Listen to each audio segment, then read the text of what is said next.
One of Vladimir Putin's most powerful supporters, a man who just won big in a parliamentary election in Russia, makes a menacing prediction. Vladimir Zhirinovsky, an ultra-nationalist firebrand who now leads Russia's third biggest party, warns Americans about their votes. They're voting for peace on planet Earth if they vote for Trump. But if they vote for Hillary, it's war. Zhirinovsky says Hillary Clinton, quote, craves power, that she'd create panic if elected. Then he goes even further. If Hillary Clinton wins, it will be the last U.S. president ever. The Kremlin scrambled to distance itself from Zhirinovsky, a foreign ministry spokeswoman telling CNN that was just his personal opinion. But analysts say Zhirinovsky is helping Putin.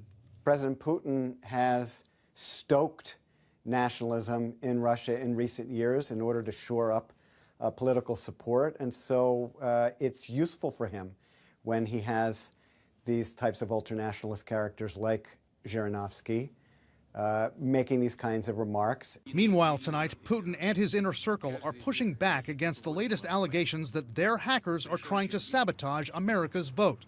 CNN has learned investigators believe a cyber attack which exposed voter data in Florida was the work of the Russians. The Obama administration has just publicly named and shamed Putin's government for hacks of the Democratic Party, accusing the Kremlin of trying to destabilize America's political system. Putin says the U.S. is trying to deflect from the damaging content of the stolen emails. They started this hysteria, saying that this hacking is in Russia's interests. This has nothing to do with Russia's interests. Analysts say if there's anything to what U.S. officials accuse Putin of doing, this is unprecedented. It's extraordinary for a foreign leader to go to these lengths to interfere in an American election. And, I think it shows how bad the relationship is between the United States and Russia at this point. Experts say if his hackers are meddling in America's election, it's a cold calculation by Putin.